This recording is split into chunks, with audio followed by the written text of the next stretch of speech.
방송 시작 한번 해보도록 하겠습니다. 네. 오늘 시장에 이제 일단 주요 화두는 한 두 가지 정도가 됩니다. 일단 블라드 총재랑 그 다음에 그 넷플릭스가 되겠죠.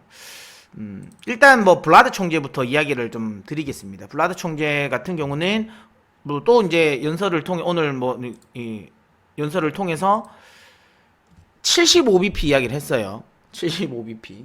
그래서 이제 그 시장은 이거 웬만해 가지고는 물가 안 잡힌다. 물가 안 잡히니까 야 이거 할 때 세게 해야 돼. 할 때 세게 해야 돼. 뭐 이야기를 하면서 이제 75bp 이야기를 했습니다. 75bp 이야기를 했고 이제 그거에 의해 가지고 이제 국채 금리가 급등을 했죠. 국채 금리가 급등을 했고 중요한 건 채권 가격은 급락을 했습니다. 뭐 우리는 뭐 미국 금리 금리 상승에 지금 이걸 좀 유로 달러로 지금 우리가 베팅을 하고 있기 때문에 뭐 일단은 수익은 또 계속 나고 있는 상황이죠. 어쨌든 블라드 총재의 이 75bp 이 이야기니까 그러니까 이런 거죠. 원래 남아 있는 거 자 모든 회의에서 50bp 다 올려야 된다. 원래 남아 있는 회의 다 올려야 된다. 그래서 지금 연말까지 블라드 총재는 원래는 3%까지 이야기를 하다가 지금은 3.5%까지 올려야 된다고 이야기를 하고 있어요. 기준금리를 10년물을 말하는 게 아니라 기준금리가 이 정도까지 올라가야 된다라고 이야기를 하고 있습니다. 이야기를 하고 있는데 그러면서 이제 좀 채권 시장이 출렁이긴 했지만 시장은 여기에 반응은 안 했어요. 왜냐하면 이제 약간 블라드 총재의 발언은 약간 뭐라 해야 되나? 약간 디폴트 값이라고 해야 되나? 그러니까 매가 매한 거죠. 그러니까 매파적인 성향의 사람이 그러니까 매파적인 발언을 한 거예요. 매번 블라드 총재는 점도표상 최윗상단에 있는 사람이에요. 뭐 예전에 뭐 그 에스 조지 그 캔사스시티 여는 총재 아니면 뭐 그 하커 총재 뭐 아니 뭐 요런 지금은 뭐 지금은 나갔지만 뭐 카플란 총재 달라스 여는 카플란 총재 뭐 약간 그런 느낌이야. 그러니까 어쨌든 지금 연준 위원들 그러니까 보팅 멤버들 중에서는 가장 그 점도표 윗상단에 있는 사람이니까 그 사람이 그런 식으로 이야기를 하는 거가 처음에는 먹히지.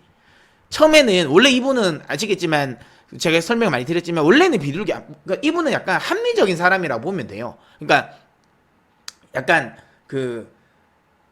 이 물가나 이런 정책을 좀 잘 맞추는 사람이라 봐야죠. 다만 그렇게 정책을 이끌어 나감에 있어서는 중도는 없어요. 그러니까 어정쩡한 건 아니고 굉장히 좀 강하게 방향을 밉니다. 예전에 그 뭐죠 팬데믹 때는 엄청나게 비둘기파적으로 이야기를 했잖아요. 비컷 이야기도 하고 뭐 더 인하해야 된다, 더 인하해야 된다 하고 엄청나게 강하게 비둘기였다가 이제 이게 어느 정도 올라올 때가 되니까 엄청나게 또 강하게 더 인상해 빨리 해야 된다, 빨리 해야 된다, 빨리 해야 된다 이런 식으로. 그러니까 합리적인 사람인데 다만 어떤 식으로든 방향성을 통화정책의 방향성을 스탠스를 결정하면 최극단에 있는 사람이다라고 보시면 돼요. 그러다 보니까 이분은 원래 초반에 스탠스가 바뀔 때 초반에 항상 시장이 좀 주목을 많이 해요. 왜냐하면 이 사람이 예전에 그 자넷 옐런 그 재무부 장관처럼 예전에 자넷 옐런 재무부 장관이 샌프란시스코 연은 총재였잖아요. 그러니까 샌프란시스코 연은 총재를 할 때 이분이 굉장히 그걸 잘했 그러니까 경제를 잘 맞췄던 분이에요. 아시는 분 아시겠지만 이분이 원래 부부가 그러니까 이 경제 쪽에 경제 통들이죠. 왜냐면 이제 그 신랑분이 그것이지 않습니까? 그 노벨 경제학상 받으신 분이지 않습니까? 예, 케이스 실러 주택지표 거기 이제 공동으로 이제 만드신 분이지 않습니까? 어쨌든 그래서 하여튼 그래서 그분이 굉장히 좀 경제를 잘 맞춰서 그래서 예전에는 자넷 옐런의 이런 발언에 좀 시장이 조금 이제 촉을 좀 세웠다면 지금은 이제 그 다음에 보면 이제 좀 이 블라드 총재거든요.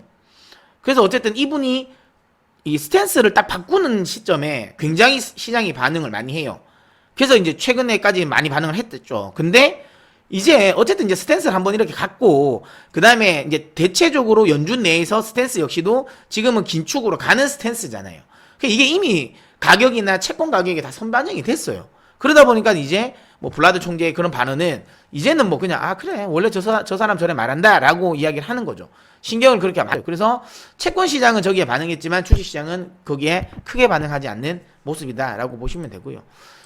저는 뭐 금리 이야기를 하면 또 할 말이 많지만 어쨌든 금리 제가 이야기 드릴게요. 오늘 그 블랙록에서도 그 리포트를 썼더라고요. 제가 이거 이미 이전에 이야기 드렸던 거.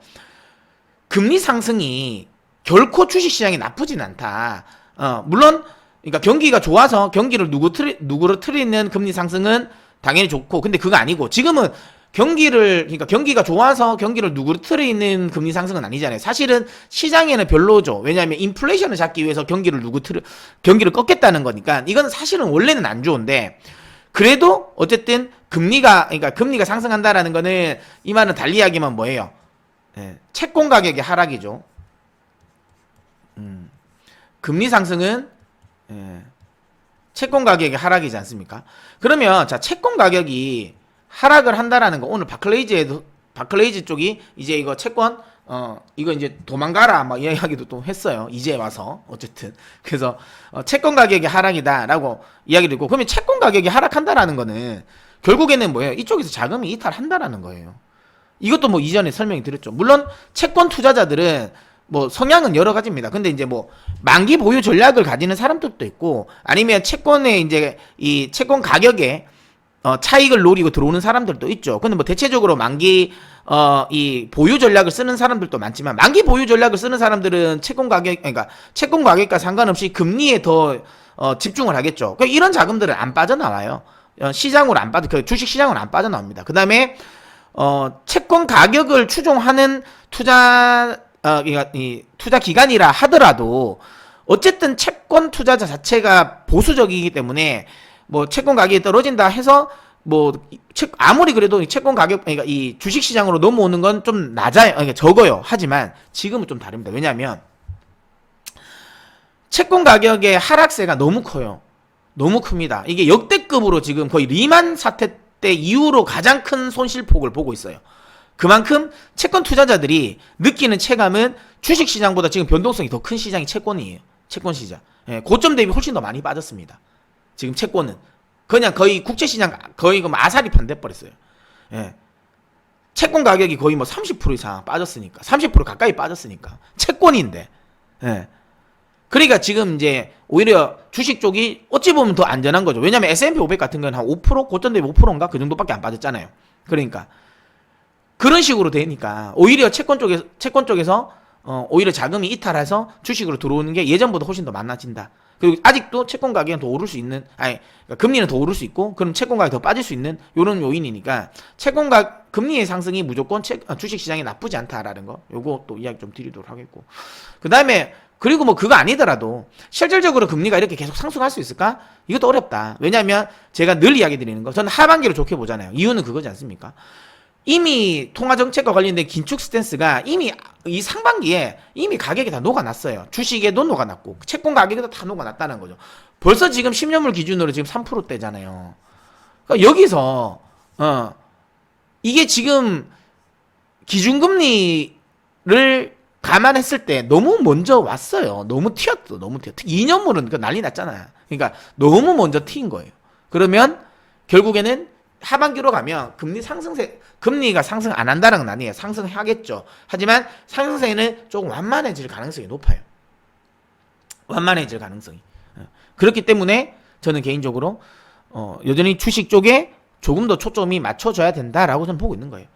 그래서 시장 역시 여전히 긍정적이다라고 보고 결국은 이제 그래서 이제 이 통화 정책과 관련된 부분은 하반기로 가면 좋아질 거다라고 저는 생각을 하고 있고요. 그 다음에 제가 이전에도 보여드렸지만 올해 하반기부터 어쨌든 그러니까 연준 위원들이 바뀌잖아요. 일단 자기들이 이제 자기 주식 매매 가지고 퇴임하셨던 분은 카플란 총재, 달라스도 바뀌고, 그 다음에 로젠그렌 총재, 보스턴 연은 총재죠. 이분들이 이제 바뀌잖아요. 바뀌고, 그 다음에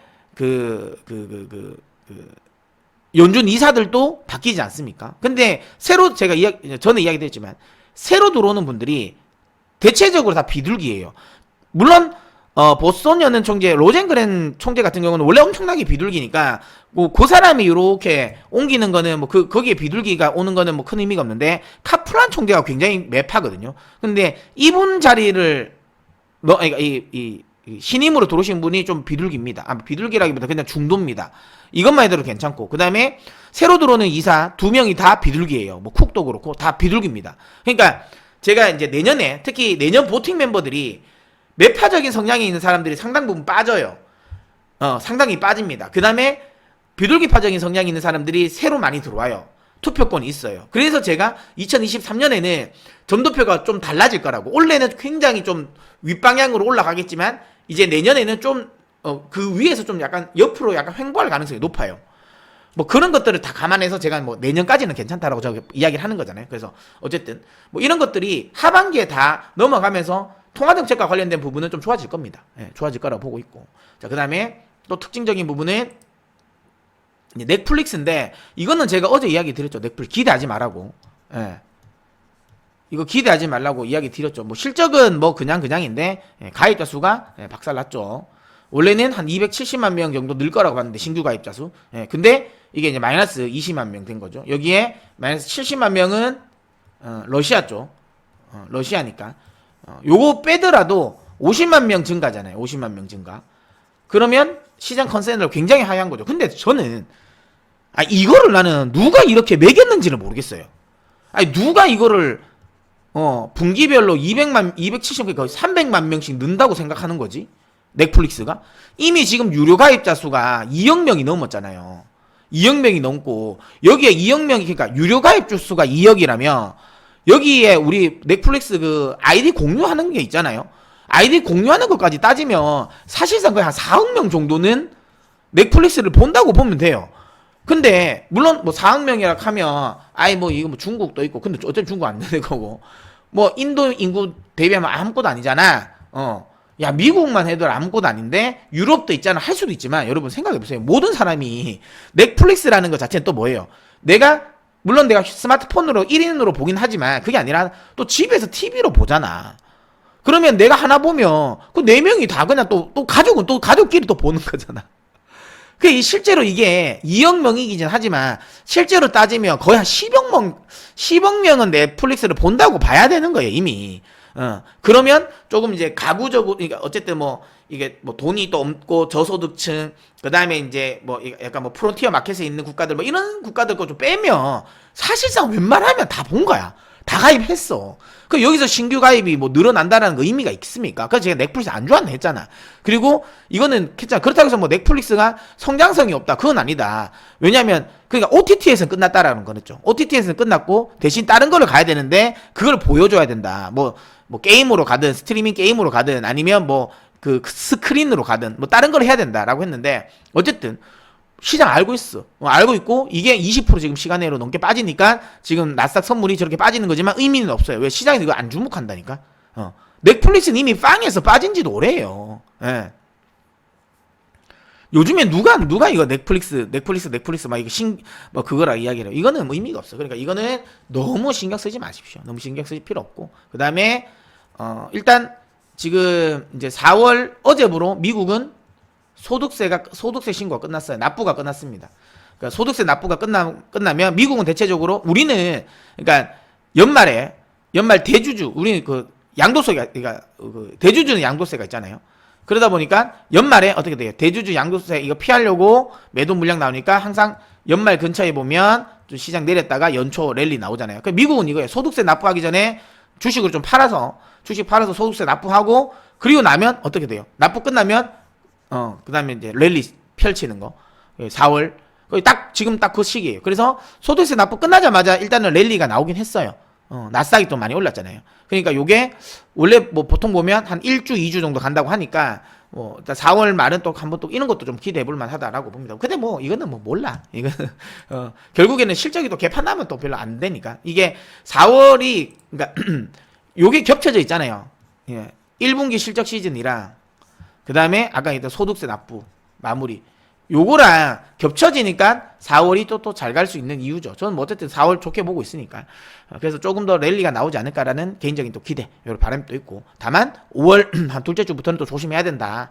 그거는 또 이제 5월 FMC 회의는 별게 아니고 6월 FMC 회의에 대한 우려감이 좀 있다. 다만 근데 이게 이미 가격이 상당 부분 전 녹아났다고 보기 때문에 뭐 그러니까 너무 이렇게 큰 걱정. 그러니까 만약에 지수가 제가 이제 나스닥 기준으로 이해 설명드린 것처럼 만약에 여기서 나스닥이 그 전에 14,500이 요 위에 올라온다. 그러면 이때는 비중 줄여야죠. 근데 그렇지 않다. 저기 안 오고 또 저 밑에서 또 언저리에서 또 14,000 미만에서 뭐 와리가리 하고 있다. 그러면 팔 이유가 없어요. 그건 이미 가격에 반영된 거고. 특히 6월 FMC 회의는 새로운 그러니까 비둘기파적인 연준 이사가 새로 들어오니까 점도표가 생각보다는 이렇게 더 안 가팔라칠 수도 있어요. 뭐 그런 것들, 그런 기대감도 있으니까 일단 14,500을 나스닥이 그 위에 있으면 5월 한 첫째 주, 둘째 주는 비중 줄인다. 근데 만약에 14,000 미만에 있다? 줄일 필요 없다. 이렇게 생각하고 대응하면 될 겁니다. 아시겠죠? 그래서 어쨌든 시장은 저는 여전히 우상향 쪽에 포지션을 맞추고 봐야 되는 게 맞지 않을까 이렇게 봅니다. 그 다음에 유가가 어제 급락을 했습니다. 아무래도 이제 그 IMF나 그 경제 전망치를 좀 하향 조정했죠. 글로벌 경기 전망치를 하향 조정하면서 수요 둔화에 대한 우려감이 나오고. 그러니까 제가 계속 이야기 드리잖아요. 이게 유가가 지금 자리는 매도가 맞습니다. 매도가 맞는데 제가 좀 이게 변동성이 좀 커가지고 지금 유가를 지금 매도를 지금 못 잡고 있는 건데 올라갈 만한 이슈는 이미 가격에 다 반영이 됐어요. 러시아 문제부터 해서 그 다음에 뭐 이런 거 뭐 다 반영됐고 오히려 이제 조금씩 그 떨어질 만한 요인만 남은 거잖아요. 왜냐면 셰일 오일이 이제 계속 나오고 그 다음에 이란 핵 협상 어떻게 될지 모르겠지만 어쨌든 타결 가능성은 여전히 있고 그 다음에 중동 쪽에서의 또 증산에 대한 기대감 여전히 있고 근데 그거 안 해도 중요한 건 결국에는 이제 경기가 막 여기서 계속 성장은 어렵고 소프트웨어 엔딩 정도는 할 거다라는 거잖아. 어쨌든 경기 침체는 아니더라도 경기 둔화는 일시적으로 나온다는 거고 그럼 결국엔 수요가 둔화될 수밖에 없죠. 이런 것들은 뭐 그런 요인들이 나오기 때문에 유가는 저 자리를 유지할 수 있을까? 진짜 130불 갈까? 안 간다라고 봅니다. 그러면 유가도 또 잡히면 결국에는 인플레이션에 대한 우려감 또 낮아지죠. 그럼 이거 역시나 시장이 또 좋은 요인이라고 보시면 될 것 같아요. 자. 그래서 그렇습니다. 그렇게 해서 일단 시장의 전체적인 분위기는 나쁘지 않다. 인플레이션도 정점을 달리고 있고 통화 정책 스탠스 역시도 하반기로 갈수록 여러 가지 요인으로 인해서 조금 더 비둘기파적일 가능성이 높고 시장은 역시나 이제 수급적인 요인도 나쁘지 않을 가능성이 높다. 기업 실적은 1분기를 저점으로 2분기부터 완만하게 상승할 것이다. 뭐 이런 것들을 종합해 보자면 경기 침체는 내년 정도나 우리가 고민해 봐야 된다. 이런 걸 종합하면 지금은 여전히 매수의 기회로 시장을 봐야 된다. 넷플릭스는 일단은 단기적인 충격은 줄 수 있다. 뭐 장 초반에 뉴욕 증시 장 초반에. 하지만 이미 넷플릭스가 시장에서 메인군이 아니게 밀린 게 한참 전이다. 오래전이다. 너무 여기에 민감하게 반응할 필요 없다. 이렇게 이야기 드리도록 하겠습니다. 아시겠죠? 그렇게 해서 일단 시장 이야기는 이렇게 보고 이제 우리 종목 이야기 한번 보도록 할게요.